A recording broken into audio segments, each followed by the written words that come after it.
देवियों देवता जैसे मेरे दोस्तों, फेसबुक पे मेरे फरिश्ते जैसे फ्रेंड, नमस्कार, अस्सलाम वालेकुम, सत श्री अकाल। नाम तो आपने मेरा सुना ही होगा। मैं तुम्हें एक कहानी सुनाता हूँ। सच है झूठ है वो तो अल्लाह जाने, लेकिन बचपन में मैंने बड़ों से सुना था।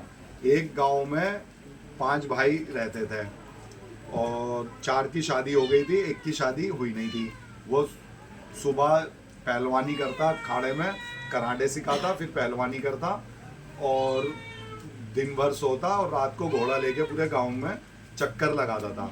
तो जब शादी हो गई 4 भाइयों की, तो चारों बहुएं इकट्ठी हुई कि काम का ना धाम का, दुश्मन अनाज का, कमा रहे हैं ये 4 भाई हैं और ये फ्री की रोटी तोड़ रहा पहलवान बैठा हुआ।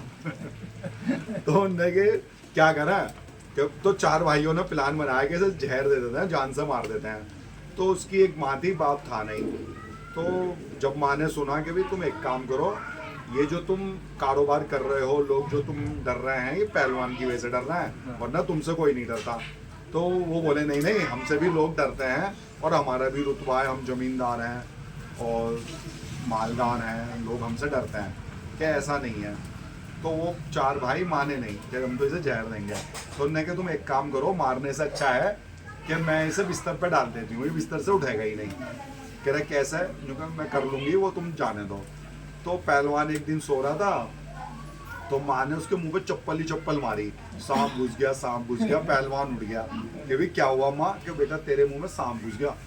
तो पहलवान को आ गई दहशत और वो वहीं बिस्तर पे गिर, मारा नहीं, बिस्तर पे गिर गया। आए मेरे पेट में तो सांप चला गया, उसे दहशत हो गई और वहम हो गया और वो बिस्तर पे पड़ गया। अब वो 4 भाई कारोबार करने लगे, तो खेतों में पानी आता था, तो वो पानी छीन लिया लोगों ने और चारों को गाँव वालों ने मारा। और मार पीट गए। ऐसे 3 साल उनकी समझ में नहीं आया। जब उनका खेत का पानी भी छीन लिया गया और सब उन पे गरीबी भी आने लगी, काम भी खत्म हो गया, माल लोग बिकने नहीं दे रहे, बेच रहे हैं तो सस्ता कर रहे हैं। तो उन्होंने कहा माँ के पास वो जोड़ने लगे, माँ तुमने सही कहा था, लोग इससे डरते हैं, हम हमसे नहीं डरते। तो उन्होंने कहा ये सही हो जाएगा, कहा ये सही हो जाएगा। तो उन्होंने कहा कि भाई एक वो सपेरे के पास गई माँ कि एक सांप का बच्चा ला दे बेटा मरा हुआ। तो उन्होंने सांप का बच्चा मरा हुआ ला दिया और माँ ने जमीन पे सांप को रखे, चप्पल से मार दी गई। मार दिया मार दिया मार दिया। पहलवान की आंख खुली गई, क्या हुआ माँ, कि बेटा तेरे मुंह में से सांप निकला, मैंने मार दिया। और पहलवान हो गया सही। और फिर पहलवान ने अपना घोड़ा निकाला अस्तबल में से, पहलवानी की और घोड़ा लेके घूमने लगा। वो सबसे पहले उन्होंने खेत में अपना पानी लिया और वापस उनका कारोबार माशाल्लाह अच्छा हो गया और सब कुछ ठीक हुआ। 5-4 भाई भी समझ गए कि भाई हम जो भी हमारा रुतबा इज्जत जिल्लत अल्लाह ने इसके नसीब से दिया है। भले ये काम नहीं करता मगर इसका दबदबा है और लोग इससे डरते हैं।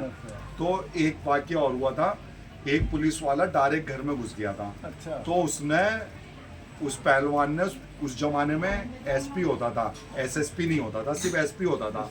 तो पेड़ से बांध के उसे मारा था कि तू घर में घुसा कैसे है, क्योंकि उसके राज में कोई पुलिस घरों में नहीं घुसी। जो भी होता पहलवान की बैठक में लोग आते और बता दे भी इसने चोरी की, डकैती की, मर्डर किया, तो वहाँ पे बुलाया जाता था। यानी बेपर्दगी नहीं होती थी उसके ज़माने में। तो फिर सबने, सारे पुलिस वालों ने, पूरी मेरे शहर मतलब पूरी सरकार ने, नाम नहीं लूँगा, पूरे उसने डिपार्टमेंट ने माफ़ी मांगी थी कि आज के बाद हम घर में नहीं घुसेंगे। तो जब उसने पहलवान ने एसपी को छोड़ा था। तो कहानी कैसी लगी, ये सच झूठ हो तो अंदाज आना है, लेकिन मुझे लगा मुझे सुनानी चाहिए। मैंने ये कहानी मेरी अम्मी जान को भी सुनाई, तो कह रही कहानी भी अपने मतलब की सुना रहा। जय हिंद, दुआओं में याद रखना।